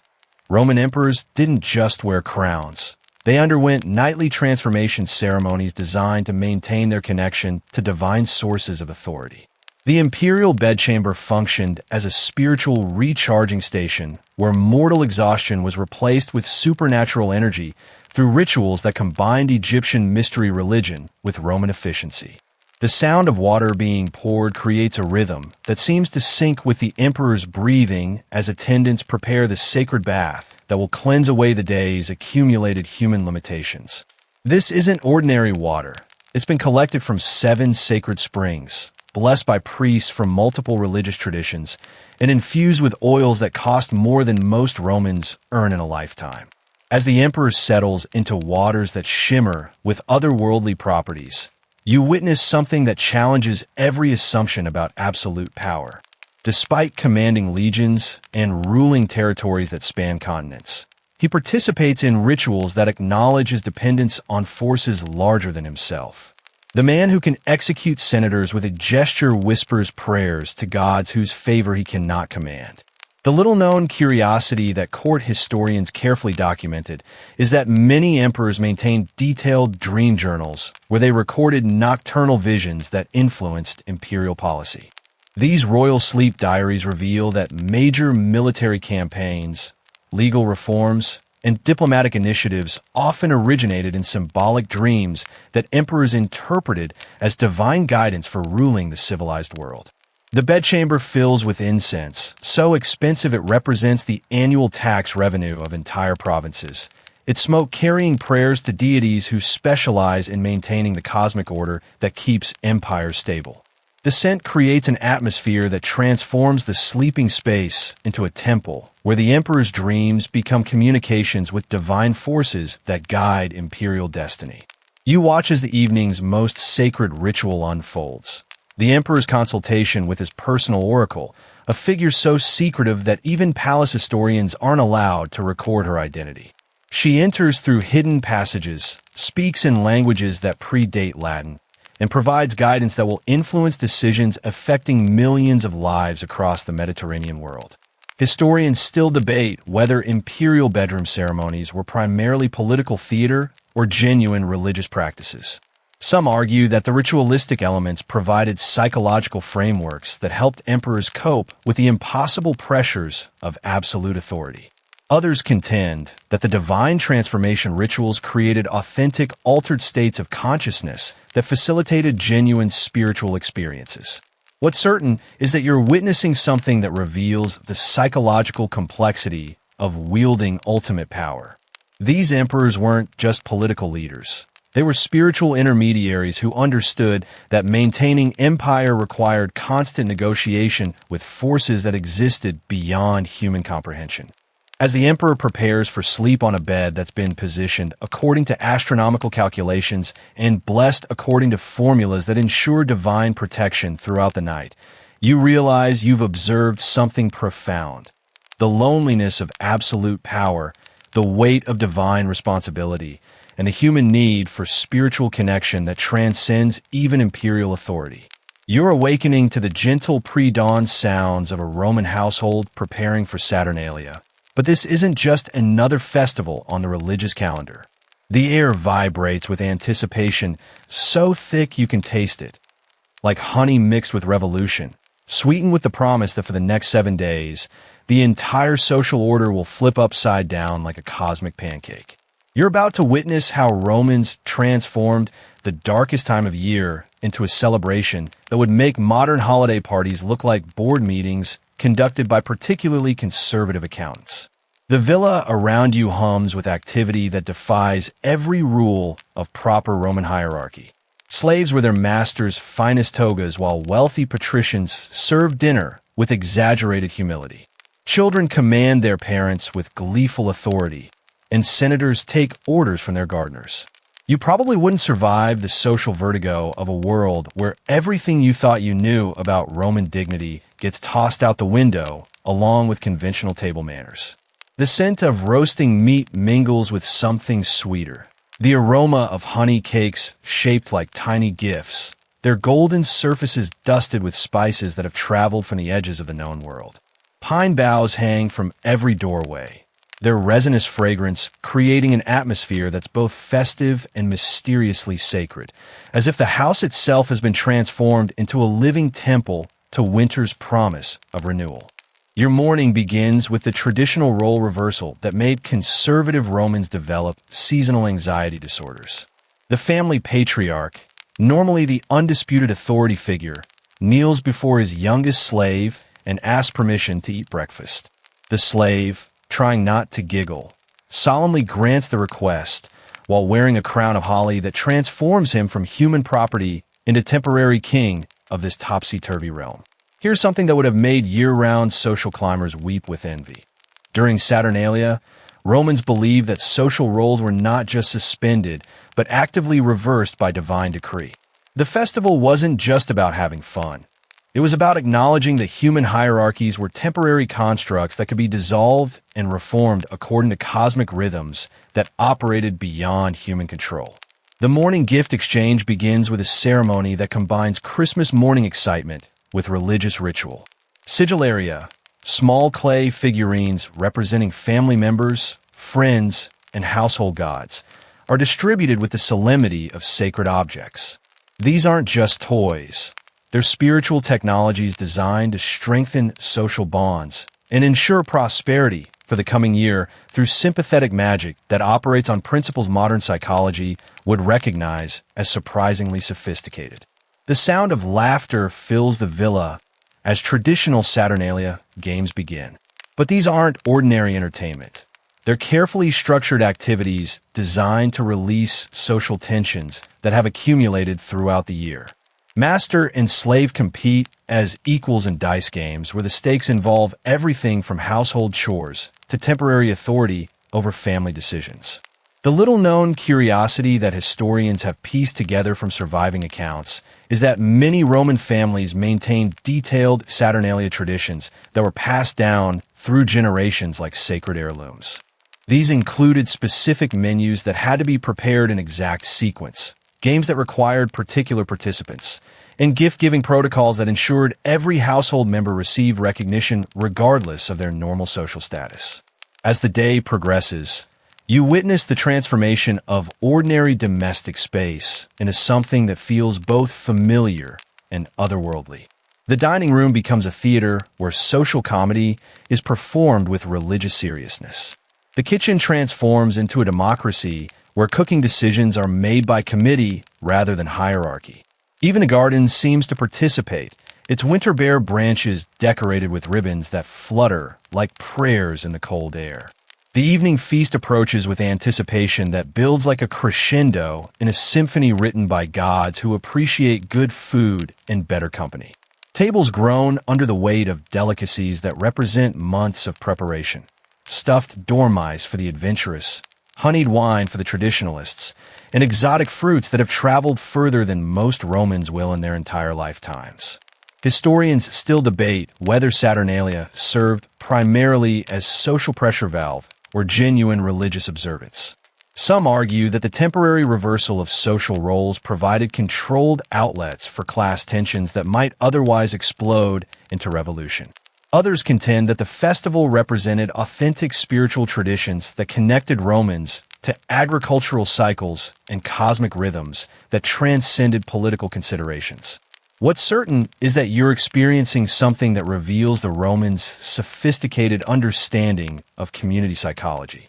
They recognized that healthy societies require periodic opportunities for renewal, reversal, and the kind of sanctioned chaos that allows people to rediscover their humanity beneath the masks of social convention.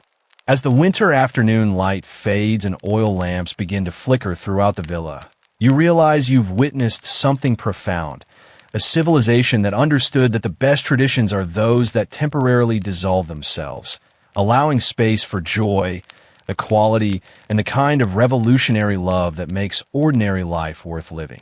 You're lying on a Roman sleeping couch as midnight approaches, but sleep feels impossibly distant tonight.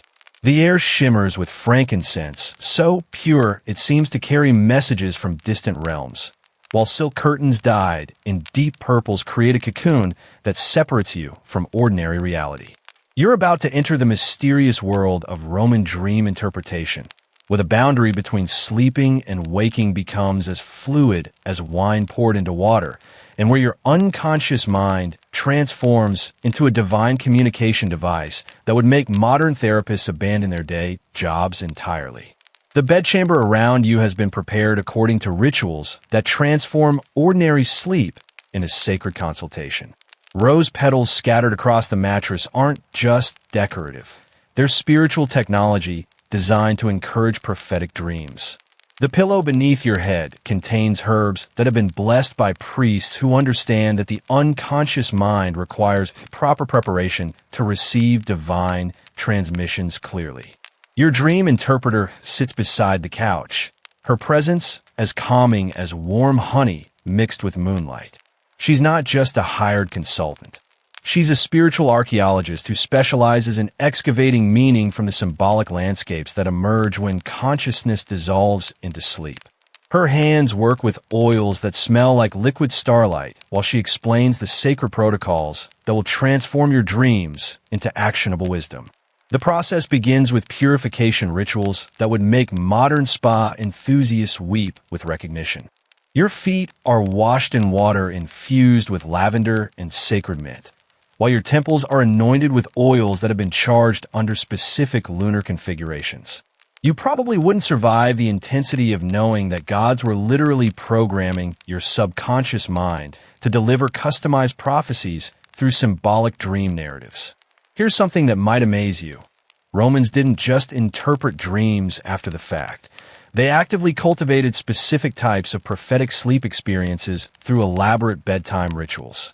Dream incubation was a sophisticated spiritual technology that combined controlled environment, ritual preparation, and psychological conditioning to encourage particular categories of divine communication through unconscious channels. The sleeping chamber fills with sounds designed to facilitate prophetic dreaming. The gentle trickle of sacred water flowing through hidden channels, the soft whisper of wind chimes tuned to frequencies that ancient wisdom claimed could open doorways between dimensions. Even the quality of darkness has been carefully calibrated. Oil lamps burn with flames that cast shadows and patterns that supposedly guide the unconscious mind toward divine communication. As sleep begins to claim you, the dream interpreter explains the symbolic vocabulary that will help you navigate the landscape of prophetic vision.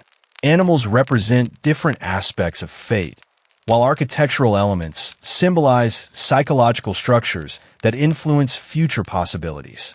Colors carry specific meanings that vary according to the dreamer's personal history and current spiritual needs. The little-known curiosity that Roman dream researchers documented is that many families maintained multi-generational dream journals where prophetic visions were recorded, analyzed, and cross-referenced to identify patterns that could predict everything from business opportunities to potential health crises. These ancient sleep laboratories accumulated centuries of data about the relationship between symbolic dream content and subsequent life events. The transition into prophetic sleep feels different from ordinary unconsciousness, more like diving into liquid wisdom than simply losing awareness. Your breathing deepens into rhythms that seem to sync with cosmic pulses, while your consciousness dissolves into receptivity for communications that originate beyond ordinary mental processes. In this sacred space between waking and sleeping, you become a receiver tuned to frequencies that broadcast divine guidance through symbolic narratives. The dreams that follow aren't just random mental static. They're carefully crafted messages that address your deepest questions through imagery that speaks directly to your unconscious understanding. Historical figures appear to offer advice. Mythological creatures provide warnings about future challenges, and symbolic landscapes reveal hidden opportunities that conscious analysis might never identify. Historians still debate whether Roman dream interpretation represented genuine prophetic abilities or sophisticated psychological techniques for accessing unconscious wisdom. Some argue that the ritualistic preparation created altered states of consciousness that facilitated genuine precognitive experiences. Others contend that the symbolic framework provided effective methods for processing complex life decisions through non-rational channels. What's certain is that you're experiencing something that reveals the Romans' sophisticated understanding of consciousness as a multidimensional phenomenon that extends beyond ordinary waking awareness. Their dream practices weren't just spiritual entertainment. They were technologies for accessing forms of intelligence that conventional thinking couldn't reach. As prophetic sleep deepens and your consciousness floats free from ordinary boundaries, you realize you've entered a realm where time becomes fluid, where future possibilities reveal themselves through symbolic poetry, and where the unconscious mind transforms into a divine consultation service that operates through the beautiful mystery of dreams. You're descending stone steps that spiral into darkness, so complete it feels like diving into velvet, while the air carries whispers of secrets that have been carefully guarded for centuries. The scent of burning myrrh mingles with something else, the unmistakable aroma of shared danger, of bonds forged through ordeals that would make modern team-building exercises look like kindergarten playground games. You're about to enter the hidden world of Roman secret societies, where loyalty was purchased with blood, silence was enforced by divine oaths, and membership came with benefits that no public institution could provide.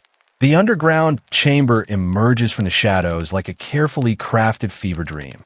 Torchlight flickers across walls carved with symbols that seem to shift and dance when you're not looking directly at them. The air thrums with an energy that suggests you're standing at the intersection of multiple worlds. The visible realm of Roman politics and the invisible network of sworn brotherhood that operated in its shadows. You settle into an alcove carved from living rock, your back pressed against stone that still holds warmth from generations of initiates who've waited in this exact spot. The silence isn't empty. It's pregnant with anticipation, heavy with the weight of oaths about to be sworn and secrets about to be shared. You probably wouldn't survive the psychological intensity of knowing that your life now depends on maintaining silence about things you haven't even learned yet. The other initiates begin to arrive, moving through the darkness with the careful steps of people who understand they're crossing invisible boundaries that separate ordinary citizens from something far more dangerous and infinitely more powerful. Their faces glow with a mixture of fear and excitement that suggests they're about to undergo transformations that will fundamentally alter their place in Roman society. Here's something that would have made Roman emperors develop chronic insomnia. Secret societies weren't just social clubs for bored aristocrats. They were parallel power structures that could influence everything from grain prices to military promotions through networks of mutual obligation that operated completely outside official channels. These underground brotherhoods had their own laws, their own justice systems, and their own ways of dealing with members who violated sacred trusts. The initiation ceremony begins with ritual preparations that would make modern psychological warfare specialists take notes. Blindfolds transform sight into vulnerability, while special oils applied to your skin create sensations that blur the boundaries between physical and spiritual experience. Every element is designed to break down your existing sense of identity and rebuild it according to the society's specific requirements. The sound of metal against stone creates a rhythm that seems to resonate through your bones as sacred implements are arranged according to patterns that have been preserved since the society's founding. Each tool carries meaning that extends far beyond its physical function. Knives that symbolize the cutting away of old loyalties, cups that represent the sharing of forbidden knowledge, and masks that transform individual faces into archetypal representations of cosmic forces. The little-known curiosity that historians have pieced together from fragmentary evidence is that many Roman secret societies maintained elaborate systems of mutual insurance that protected members' families, businesses, and political careers through collective action that operated like ancient versions of organized crime, except with more ritual dignity and better philosophical justification. As the ceremony progresses through stages that seem designed to systematically demolish your previous understanding of reality, you realize you're witnessing something that challenges every assumption about Roman civilization. These societies weren't aberrations. They were necessary supplements to official institutions that couldn't address the full range of human needs for belonging, protection, and meaning. The oath-taking reaches a crescendo that would make modern loyalty ceremonies seem like casual suggestions. Words are spoken that bind you not just legally, but spiritually to obligations that transcend ordinary social contracts.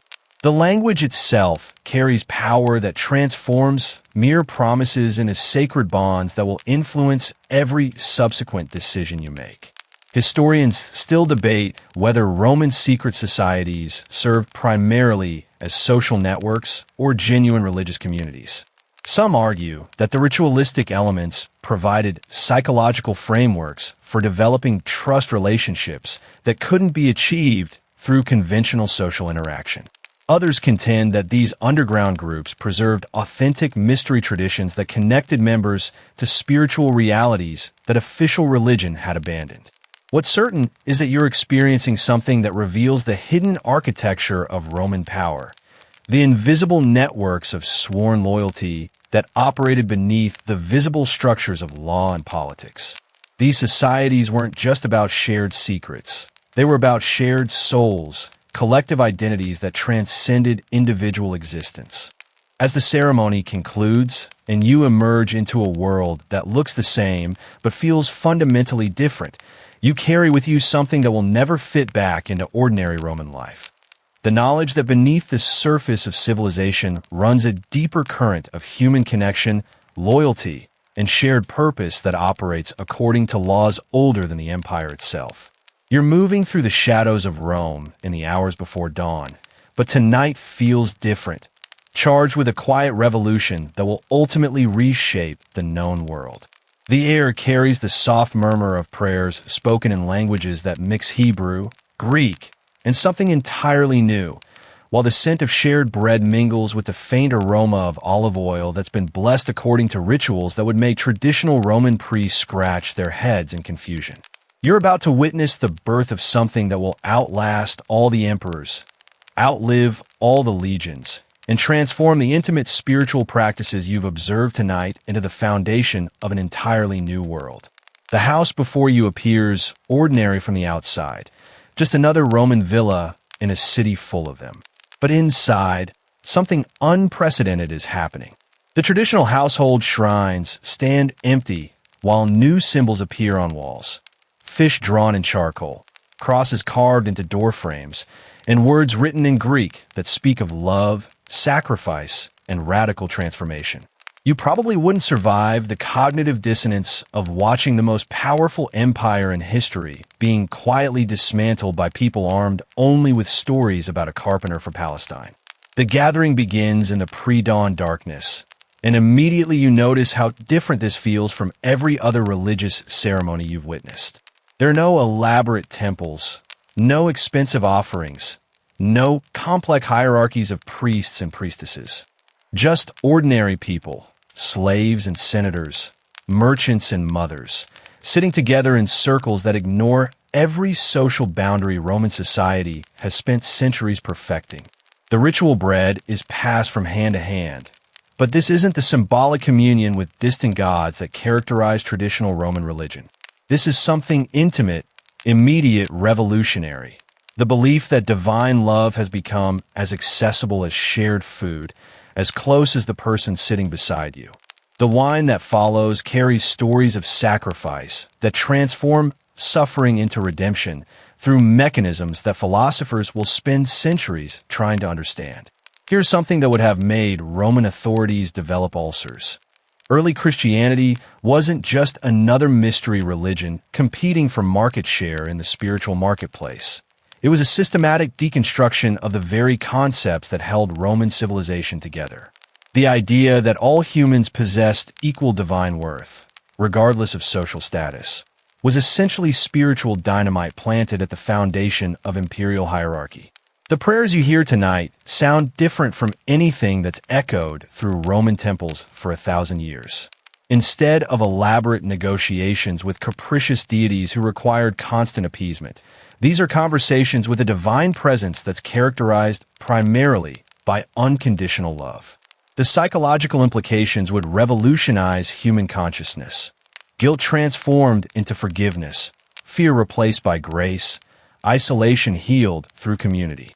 The little-known curiosity that historians have painstakingly reconstructed is that early Christian communities developed elaborate systems of mutual support that provided social services the Roman state couldn't or wouldn't deliver.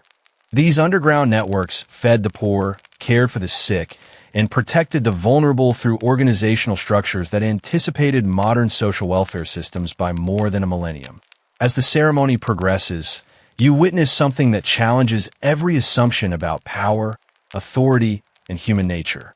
The wealthy serve the poor, masters wash their slaves' feet, and everyone participates in decision-making processes that operate through consensus rather than command. It's like watching democracy being invented in real time, disguised as religious practice. The gentle sounds of shared worship create an atmosphere that feels both revolutionary and deeply peaceful. Voices blend in harmonies that transcend language barriers, while the soft rustling of simple robes creates rhythms that speak to something fundamental about human equality. This isn't just spiritual rebellion. It's the prototype for every subsequent movement toward justice, compassion, and universal human dignity. Historians still debate whether early Christianity succeeded primarily through spiritual appeal or practical benefits. Some argue that the promise of eternal life, attracted people who found little hope in traditional Roman religion. Others contend that the immediate community support provided by Christian networks offered tangible improvements in daily life that conversion could deliver. What's certain is that you're witnessing something that will ultimately transform not just Roman religion, but the entire trajectory of human civilization. These quiet gatherings in ordinary houses are laboratories where new forms of human relationship are being developed, tested, and refined. The intimate rituals you observe tonight will eventually reshape law, art, philosophy, and politics across the entire Mediterranean world and beyond. As the ceremony concludes and participants prepare to return to their daily lives in pagan Rome, they carry with them something that will prove more powerful than legions, more enduring than marble monuments, and more transformative than all the mystery religions combined. The radical belief that love is stronger than death, that service is greater than dominion, and that the meek will indeed inherit the earth. Closing, slower pace, and softer language. And now, as our journey through the intimate rituals of ancient Rome draws to its gentle close, you find yourself settling deeper into the soft embrace of your own bed, your own pillow, your own peaceful sanctuary. The shadows of history slowly fade like candlelight dimming in the quiet hours before dawn, leaving you wrapped in the comforting knowledge that humans have always sought connection, to each other, to the divine, to something larger than themselves. Feel your breathing naturally slow as the weight of centuries settles around you like the softest blanket. The Romans you've walked among tonight, the Vestal Virgins tending their eternal flames, the families sharing meals with their ancestors, the soldiers finding brotherhood in sacred darkness. All of them sleep now in the embrace of time itself. Their rituals complete, their prayers heard, their human longings finally at rest. Let your eyes grow heavy with the gentle wisdom of ages past, knowing that the same stars that watched over ancient Rome now watch over you. The same moonlight that blessed their sacred waters now blesses your dreams. The same quiet breath that carried their prayers into the divine darkness now carries you gently, softly, peacefully into the sweet surrender of sleep. Rest now, beloved traveler through time. Rest in the knowledge that you are part of an endless human story of seeking, finding, and belonging. Rest in the gentle certainty that tomorrow's dawn will bring new mysteries to explore. But tonight is for peaceful dreams, soft breath, and the beautiful silence that comes when wandering souls finally find their way home. Sleep well.